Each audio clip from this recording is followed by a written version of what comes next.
Darcy Cameron continues to improve year on year. Last year he averaged 13 possessions, he's up to 15.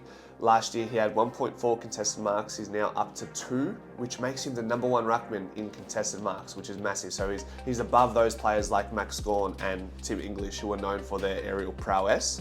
And then he's also gone from 1.4 intercept marks per game to 2.3 right now, and makes him the #1 ruckman for intercept marking. Well, what did you expect? Another close game between Collingwood and the Crows at the G, 12-6, 78 to 11-8, 74 in Collingwood's favour by the time the game was all said and done. And there's comfort in those close wins, as Fly McRae suggested in a post-game presser. The game came down to the final minute with Isaac Rankin just bursting down that wing and obviously being pinned for running too long without a bounce. What do you guys think about that? Did you think that was a fair call? For me personally, from an objective standpoint, I think maybe it's a bang call. I mean, it's a 50-50 call. I would have liked to have seen that contest go ahead. It would have added to the narrative, and in the end, it looked like Collingwood had managed that situation if the ball had continued to have played on in that defensive 50. I think we were close to getting a stoppage there. So what do you guys think about that? Should have the umpire put his whistle away there, or was it a fair call? In the preview of the game, I mentioned how similarly Collingwood and Adelaide match up from a statistical profile, perspective. And that was even more evident after the game was completed. If you look at the contested possession count, Collingwood won it 146 to 143, quite close. Tackles were even, 68 each. Collingwood were at +8 in clearances, majority of those clearances being won in the stoppages. And then Crows had the inside 50 dominance, winning that count 58 to 49. And the Pies actually had more scoring shots despite Crows having more inside 50s. The Pies had 23 scoring shots to the Crows 20. Now, what are the key team takeaways from this game? Similarly to West Coast, we can take a great wealth of confidence from the stoppage dominance that was present throughout the game. In the first half alone, Collingwood scored 20 points from centre bounces, so that was 3 goals and 2 behinds, and the Crows weren't able to capitalise at all from any of their centre bounce clearances. They scored 2 points. So it's really an important stat in the finals games where the game is, for the majority of the time, extremely congested. So these great teams who are able to score right from the centre bounce are worth their weight in gold, and we continue to do that early in the season, and I'm really hopeful we can maintain that going into the final series in 2024. You're probably wondering, well, where is this assertion coming from in the middle? Yes, we're not winning all the centre clearances or not having a massive differential, but we're scoring for them. I guess I feel like we have a nice midfield trio going into the bounce most of the times at the moment. We know what we've got and what to expect. We've got Scott Pendlebury, who is just having an incredible run in the last 5 games or so this year, and suggests that he is very far away from retirement, or so, at least he should be, in at least my opinion. And then you've got Jack Crisp, who is revivified in his own sense. He was the sub against Brisbane 5-6 weeks ago, on the brink of maybe missing a game due to, being out of form. And for someone who's been dubbed as Mr. Consistent all his career, he had the final series that he did last year. It really was a fall off a cliff for him for a certain amount of time. And we'll probably know more in retrospect when Jack Crisp talks about his career.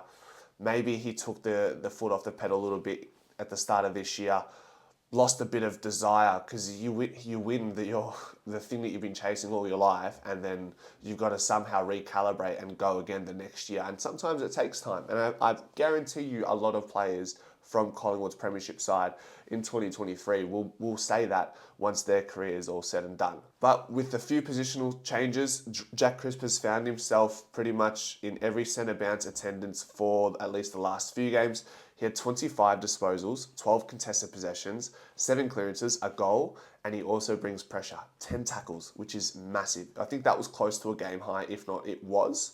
And then, Pendles as well. He had 30 disposals, 12 contested possessions, 2 goals, and 2 goal assists. He set the tone in the first quarter. He kicked those 2 goals. I think they may have been both out of a stoppage contest as well. And he had provided the ball on a platter to the forwards as well in that game. I think it was to Jordan De Goey once or twice. I think maybe for his first goal. Nick Dacos was the goal assist for Jordan De Goey's match-winning one. So really promising to see what type of output Pendles is able to provide at age 36. It's unbelievable. And then lastly, a part of that, last but not least, a part of that midfield trio is a certain Nick Dacos. 41 disposals, 22 contested possessions, which is a career high, which he had only recently set last week against West Coast. I think he had 17 contested possessions, which was a career high for him last week. Now he topples that by an extra 5 contested possessions and then 14 clearances and a goal assist to go with all the other, I guess, a bunch of stats. He was up there for pressure acts as well. So he's just taken his game to another level that maybe we didn't think was quite possible after the year he had last season. With the positional swaps, once again, that's given him the license to play pretty much a full-time midfield role. And we'll talk a little bit more about those changes position-wise. That has allowed Nick Dacos to have that license. Another key team takeaway is we're just becoming this contested ball team, and it wasn't present last year. Last year, we finished 12th in the league for contested possessions per game, and you really need that stat trick up your sleeve being a contested ball side in the final series. It's a predominantly congested game, and we've seen games that didn't quite work out for us, but we were lucky to get the result, like that game against Melbourne in the qualifying final. We shouldn't have won that. And if we play that game the way we did, 9 times out of 10, we probably end up losing that. So it's really handy to start developing this knack to be a top echelon contested ball side. And I want to talk to a couple of those players who are taking us to that next level for us in that contested possession realm. Nick Dacos last year, obviously coming off the halfback flank, only averaged 9 contested possessions, but in his last 5 matches, he's averaging 15.2 contested possessions per game, which is massive. I think he's second in the league right now for contested possessions in the league. And Jack Crisp from last year, 8 contested possessions up to 11. And a certain Darcy Cameron last year, 8.5 contested possessions, now sitting at 10.5. And I've got a little segment for him later in the video just to highlight and give him his flowers because he's been outstanding this year. Moving on to the next key team takeaway for that game against Adelaide, we're going to talk about Collingwood's recapturing of their defensive identity. So in the last 5 matches, Collingwood are top 6 for least goals conceded. And Collingwood were essentially the number 1 side or defensive side last year, which takes you very deep into the final series and gives you every chance to have a tilt at that flag, of course. The other thing is we're, I guess, incurring less clangers in our defensive half. You guys remember those games against St Kilda, against Sydney, against GWS? We just turned the ball at will from our most experienced players. Like I said, Jack Crisp was out of form. Darcy Moore was doing things which was out of character. So these players who we entrust with the ball weren't, I guess, being safe with it and not progressing the ball across the ground as needed. But now we've seemed to, I guess, nullify that and returned back to our efficient use of the ball.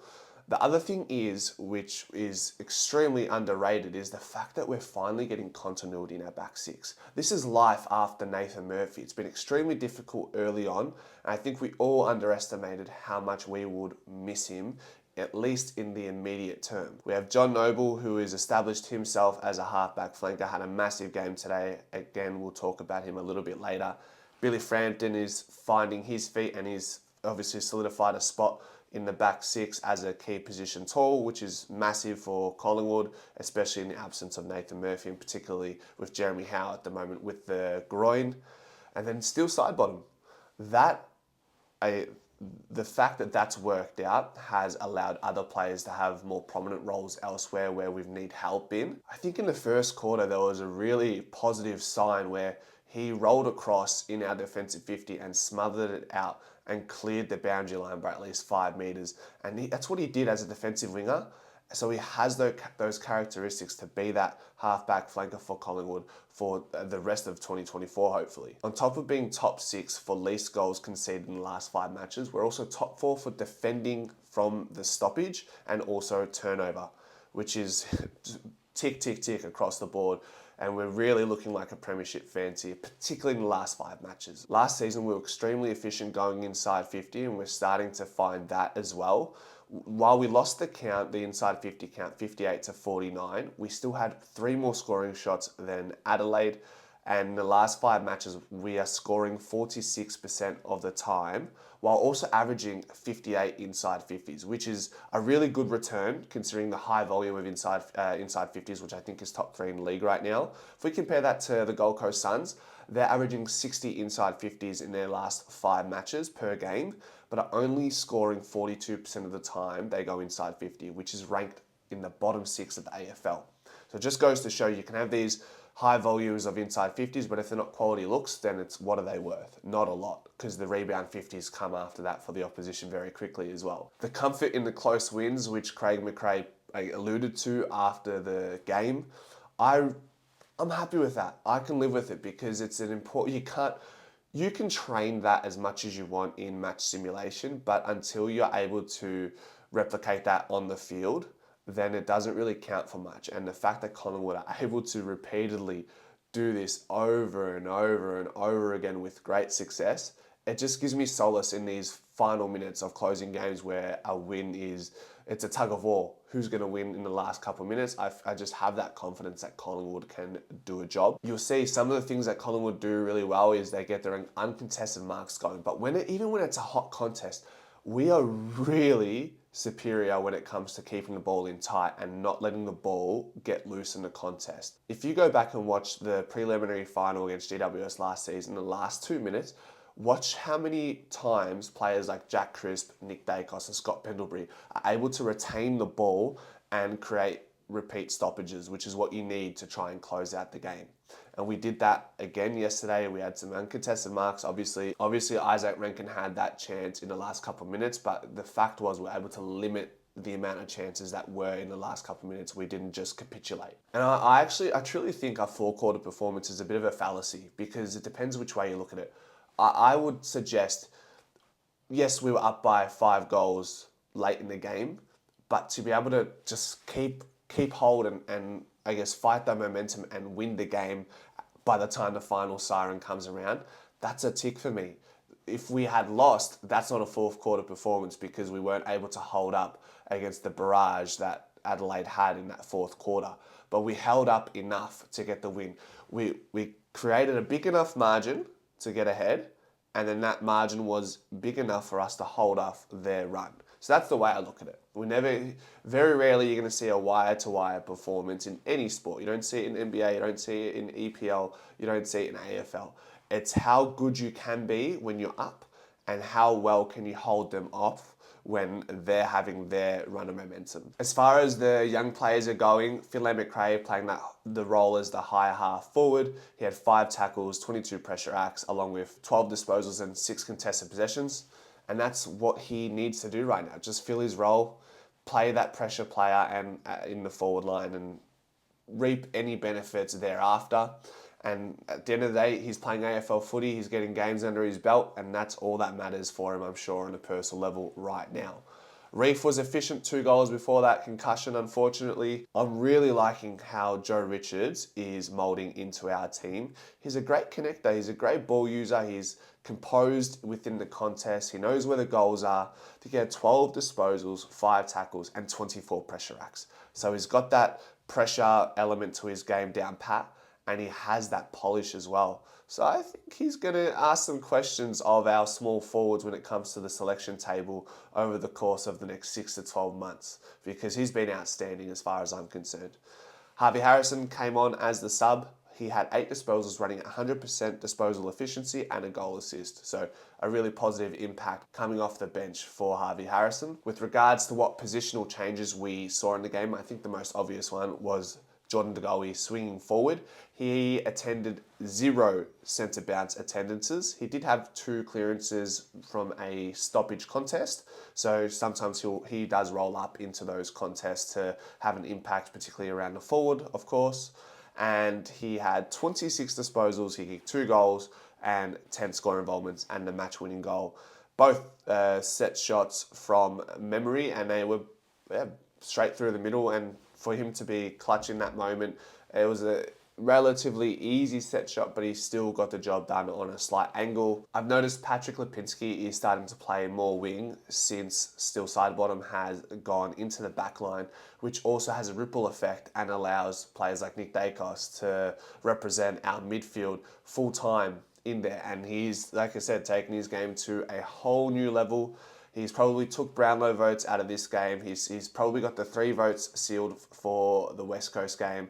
And the week before that, I can't quite remember who was it. Carlton, of course. So he may have 7 to 9 Brownlow votes out of these last 3 games. So it seems like he's also plotting his vengeance on his Brownlow run last season and looking to overcome that and go one better and win it this time round. Hopefully, knock on wood, for God forbid there's no injuries that he has to deal with for the remainder of this season. A few players I wanted to highlight on a personal note. Darcy Cameron has been outstanding this year. Darcy Cameron continues to improve year on year. Last year he averaged 13 possessions, he's up to 15. Last year he had 1.4 contested marks, he's now up to 2, which makes him the number 1 ruckman in contested marks, which is massive. So he's above those players like Max Gawn and Tim English, who are known for their aerial prowess. And then he's also gone from 1.4 intercept marks per game to 2.3 right now, and makes him the number 1 ruckman for intercept marking, which is massive. I think we saw that quite a few times yesterday. He had 3 intercept marks and just allows for those forward half retention. When the Adelaide kicked it out of their defence, they would constantly see Darcy Cameron taking another mark and forcing it to go back inside 50 once again and keep the pressure on the Adelaide defence. John Noble, outstanding. We don't question his ball use, but he just seems to keep building on that element of his game. 29 disposals, 1 goal, and 2 goal assists in his milestone game. I think it was his 100th game, if I'm not mistaken. And just a shout out, Isaac Rankin. What a spectacle he is to watch live. I think he collected 28 disposals, which was 4 more than his previous career high, which was only just last week against Brisbane. So from 24 to 28 in the space of 2 weeks. He just seems to have this aura now, and they're looking to play him through the midfield a lot more. It's unfortunate he had that hamstring late in the game, because it's good for footy to see players like Isaac Rankin up and about. Mitchell Hinge was pretty good. I did highlight him in the preview. I think he had 26 disposals. I think he had 10 possessions and a goal in the last quarter. So while we didn't completely stop him in his tracks, I think the team overall did just enough to win the game. And that takes Collingwood into a 7-game unbeaten streak with that draw against Essendon included. We now have Fremantle at Perth, who did well. I think they beat, who'd they beat? Yes, they beat St Kilda, which was a handy win. And then we've got the Dogs at Marvel Stadium, and then that massive clash against the Demons in the King's birthday, I think, or at least the Queen's birthday. So that's pretty much it, guys. Thanks for watching. We'll see you guys next time. Bye.